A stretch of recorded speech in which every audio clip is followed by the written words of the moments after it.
మీకు అందరికీ తెలిసిందే. నేను ఈ ప్రెస్ మీట్ నుంచి బయట అడుగు పెట్టడం, వితిన్ సెకండ్స్‌లో ఒక లేడీ వచ్చి నన్ను పిక్ చేసుకొని వెళ్ళడం. ఆమె ఎందుకు చేసుకెళ్తుందో కూడా నాకు తెలీదు. దౌర్జన్యంగా తీసుకెళ్ళింది నన్ను. ఆమె ఎలా తీసుకెళ్ళిందంటే, ఆమెకి ఎవరో ఫోర్సబుల్‌గా చెప్పి, మీరు ఈ అమ్మాయిని తీసుకురాకపోతే మీకు జాబ్ లేదు అని. వాళ్ళకి చాలా ఎంత ప్రెషర్ పెట్టారో అంత ప్రెషర్ ఉంటేనే ఆమె అంత ఇలా బిహేవ్ చేస్తుంది. ఆమె చేసిన ప్రెషర్ వల్ల ఇక్కడ మన తిరుపతి పోలీసు వాళ్ళు కూడా ఏం చేయలేకపోయారు. ఒక లేడీ వచ్చి మొత్తం పోలీసుల్ని మొత్తం మేనేజ్ చేసి వాళ్ళ దగ్గర ఎటువంటి ప్రూఫ్స్ తీసుకెళ్ళడానికి, అక్కడి నుంచి పాస్పోర్ట్ అనేది ఒకటి ఉండాలంట, వాళ్ళ దగ్గర అది లేదు. యాక్చువల్కి వాళ్ళ కేసు ఏంటో కూడా తెలియదు.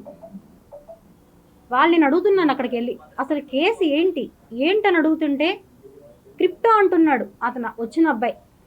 క్రిప్టో కాయిన్ తీయడం అఫెన్సా ఇప్పట్లో? క్రిప్టో ఎంతమంది తీస్తున్నారు కాయిన్? రీసెంట్గానే జరిగింది, మన ట్రంప్ గారు ప్రెసిడెంట్ అయినప్పుడు ట్రంప్ షిప్ కాయిన్ అని ఒకటి, ట్రంప్ కాయిన్ ఏదో రిలీజ్ చేశారు. ఎంతమంది కొన్నారు, ఎంతమంది చేశారు? క్రిప్టో అనేది తప్పు కాదు. అక్కడ వాళ్ళు చెప్పడం క్రిప్టో అనేది చేసింది ఈమె అని. ఓకే, క్రిప్టోనే అనుకుందాం. క్రిప్టో గురించి నాకు పూర్తిగా తెలియదు, అసలు నాకు ఆ నాలెడ్జ్ అనేది తెలియదు అసలు. మెయిన్ పాయింట్, నేను వాళ్ళు అక్కడ క్వశ్చన్ చేస్తుంటే కేసు ఏమని సమాధానం చెప్పాల. ఈవెన్ స్టేషన్లో ఒక్కరికి కూడా చెప్పలేదు వాళ్ళు. ఆమె లేడీ నాకు తెలియదు, నేను తీసుకెళ్ళాలంతే. ఇవంతా పక్కన పెడదాం, ఓకే అయిపోయింది. వాళ్ళు దౌర్జన్యంగా వచ్చారు, అన్అఫిషియల్గా వచ్చారు అనేది ప్రతి ఒక్కరికి తెలుసు. ఎందుకంటే లోకల్ పోలీస్ స్టేషన్లో వాళ్ళు ఎక్కడ ఇన్ఫామ్ చేయలేదు. వాళ్ళు అక్కడ అడిగారు, లోకల్ పోలీసులు లేకుండా మీరు ఎలా పిక్ చేస్తారు అంటే, మాకు ఆ ముందే లొకేషన్ తెలిసింది అన్నారు. మిస్టర్ కిరణ్ రాయల్ గారు చెప్పారు, ప్రెస్ మీట్లో నేను 12 o'clock నేను ప్రెస్ మీట్లో ఉంటానని చెప్పి ఇంతంత పెద్ద ఓట్లు ఇచ్చినాక వాళ్ళకి తెలీదా అని. మీరందరూ వినే ఉంటారు, వాళ్ళకి తెలుగు రాదు, ఒక్క పాయింట్ కూడా తెలుగు అనేది రాదు వాళ్ళకి. నేను ఇక్కడ ఉన్నానని ఎవరు చెప్పారు? వీటన్నిటికీ ఆన్సర్స్ నేను చెప్తాను. ఒక వెధవా అని చెప్పడానికి ఒక మహిళకి ఎంత కష్టం అవుతా ఉందంటే అంత కష్టం. ప్రెస్ని, మీడియాని అతను ఎంత మేనేజ్ చేస్తాడో మీ అందరికీ నేను చెప్పాల్సిన అవసరం అయితే లేదనుకుంటా. అతను చాలా దిట్ట ఇందులో. నాకు ఇవన్నీ ఏం తెలియదు, నాకు ఎలా మాట్లాడాలో తెలియదు.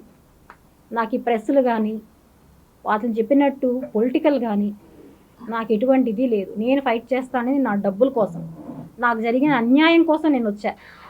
నేను కేసు పెట్టిన ఎస్పీ ఆఫీస్లో పెట్టిన సెకండ్స్లో ప్రెస్ క్లబ్ అవుతాని పిక్ చేయించాడంటే అతను చేసిన ఇన్ఫ్లుయెన్స్ ఏదైతే ఉందంటే అవన్నిటి గురించి చెప్తే, నన్ను అక్కడ తీసుకెళ్ళిన తర్వాత కోర్టులో ప్రొవైడ్ చేసిన తర్వాత అక్కడ ఎవరైతే జస్టిస్ ఉన్నారో ఆమె లేడీ అడిగింది, ఎలా తీసుకొచ్చారు అని అడిగితే బై ఫ్లైట్ అన్నారు. ఎన్ని గంటలకు వచ్చారు, ఏ ఫ్లైటు, ఎంత టైం పడింది అని అడిగితే వాళ్ళ దగ్గర ఆన్సర్ లేదు. దానికి ఎవరు బుక్ చేశారు అంటే ఆన్సర్ లేదు వాళ్ళ దగ్గర. 41 అనే నోటీసు ఇచ్చారా అంటే ఇవ్వలేదు అని చెప్పారు. వితౌట్ ఎనీ ఇవి ఎలా తీసుకొచ్చారంటే, లొకేషన్ ట్రేస్ అయింది, అప్స్కాండ్లో ఉన్నింది, సో అప్స్కాండ్లో ఉన్నామి దొరికిందని చెప్పి తీసుకొచ్చేసాం. ఇప్పుడు మీకే తెలుసు ఎన్నో కేసులు, నాకు వీడియో తెలియదు, నాకు అక్కడికి వెళ్ళాకే తెలిసింది. నాకు టోటల్ అక్కడ ఉండే వాళ్ళే నాకు ఎక్స్ప్లెయిన్ చేశారు. కొన్ని కోట్ల స్కామ్స్, తీవ్రవాదులు ఎంత వాళ్ళైనా కూడా వచ్చి ఇమ్మీడియట్గా 2 గంటల్లో ఫ్లైట్ వేసుకొని వచ్చేసి ఒక హోటల్లో, ఎవరైతే ఈ కిరణ్ రాయల్ ఉన్నాడో వాళ్ళని దింపి ఒక హోటల్లో ఒక ప్రైవేట్ ట్యాక్సీ బుక్ చేయించి, గవర్నమెంట్ ట్యాక్సీ కాదండి, నోట్ చేసుకోండి, గవర్నమెంట్ వెహికల్ కాదు, ప్రైవేట్ వెహికల్ తీసుకొని వచ్చి వాళ్ళని అక్కడ ఎక్కించి, మీరు అందరూ చూడాల్సిన విషయం ఏమంటే ఇందులో అన్అఫిషియల్గా ఒక అతను కారులో ముందర కూర్చోన్నాడు, వైట్ షర్ట్ వేసుకొని, ఒక పిల్లోడు. మీరందరూ నోటీస్ చేశారో లేదో నాకు తెలియదు. అతన్ని తీసుకొని ముందర కూర్చున్నాడు. అసలు అతను ఎవరు? పోలీసా, మీడియానా, లేకపోతే ట్యాక్సీ డ్రైవర్తో పాటు వచ్చిన అబ్బాయా? ఎవరతను? 20 ఏళ్ళ అబ్బాయి. వాడికి ఏ సంబంధం? లొకేషన్తో పాటు తీసుకొని వచ్చి ఆమె లక్ష్మి అని చెప్పి నా దగ్గర వాళ్ళ ఫోటో కూడా లేదండి, క్లియర్. నేను అక్కడికి వెళ్ళాకే నా ఫోటో తీసుకున్నారు వాళ్ళు. లక్ష్మి ఇంత మీడియాలో 2 రోజులకు పబ్లిక్ అవుతా ఉంటే ఎవరికి తెలీదా అని చెప్పాడు. వాళ్ళకి ఏమీ తెలియదు, కేసు కూడా వాళ్ళకి ఏంటో తెలియదు. ఆమె ఒక లీవ్లో ఉంటే పిలిపించి ఫ్లైట్ టికెట్ వేయించి ఫైల్ చేతిలో పెట్టి 2 అవర్స్లో నీకు ఫ్లైట్ వెళ్ళు అని చెప్పారు. జరిగిన వాస్తవం ఇది. ఆమె దారిలో వస్తా ఆ మినిమం నాలెడ్జ్లో చదువుకునింది ఏమేమి ఉన్నాయని, ఏం కేసు అని.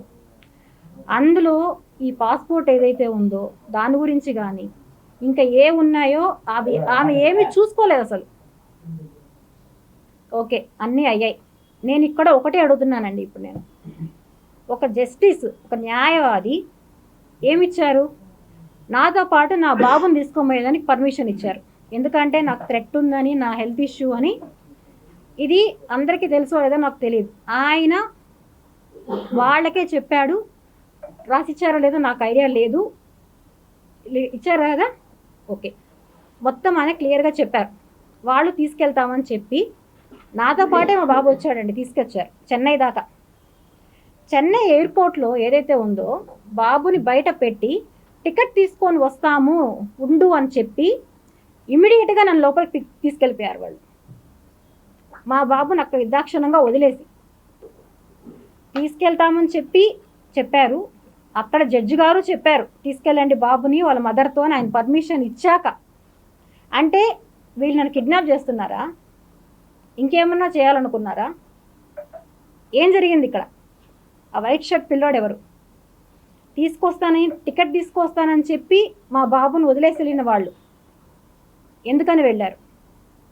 ఇవన్నీ ఎవరికి తెలియవు. ఎందుకంటే కిరణ్ రాయల్ గారు పెద్ద తోపు తురుము. ఆయన భాషలో చెప్పాలంటే ఇంకా ఆయనలాగా నేను మాట్లాడలేను. నాకంటూ కొంచెం ఉన్నాయి ఎథిక్స్, అతనిలాగా నేను కాదు. అతని ఫ్యామిలీ గురించి కూడా నేను ఇంకా డిస్కస్ చేస్తాను. సో అయ్యింది. తర్వాత ఫ్లైట్ టికెట్కి డబ్బులు లేకుండా మా బాబు రావడానికి ఆ మరుసటి రోజు సాయంకాలం కూడా రాలేకపోయాడు మా బాబు. కారణం ఏంటి? 6,000 రూపాయలు మా దగ్గర లేకుండా. ఆ పొజిషన్లో మరుసటి రోజు ఈవినింగ్ ఫ్లైట్కి మా బాబు రావడం జరిగింది. అదే రోజు మా బాబు నాతో వచ్చుంటే అదే రోజు ఈవినింగ్కి నేను ఇక్కడ ఉండుంటాను. ఎందుకంటే నన్ను వాళ్ళ కస్టడీ చెయ్యాలి. లక్ష్మి అన్నీ బయట చెప్తుంది. సో లక్ష్మి బ్లాక్ చెయ్యాలి. ఇప్పుడు చేస్తే నా నిజాలన్నీ స్టాప్ అవుతాయి. ఎందుకంటే ఇంకో మహిళలు రారు కంప్లైంట్ కోసం. అయ్యో వీడికి చేస్తాడు, మేము కూడా కంప్లైంట్ ఇస్తే అని భయంతో మిగతా మహిళలు రారు అని ఒక ధైర్యం, ధీమా. న్యాయం ఎక్కడన్నా గెలుస్తుంది. జడ్జే పిలిచి మొత్తం వాళ్ళు అపోజిషన్ లాయరే అండి, ఇక్కడ మా పక్కన లాయర్ కాదు, అపోజిషన్ లాయరే. ఇంకొకటి కూడా చెప్పాడు, మేడం మీకు అక్కడ జస్టిస్ జరగకపోతే ఇక్కడికి రండి, నేను చేస్తాను మీకు జస్టిస్ అని. ఆయన మొబైల్ నెంబర్తో సహా నాకు ఇచ్చి పంపించాడు. వాస్తవం ఇది.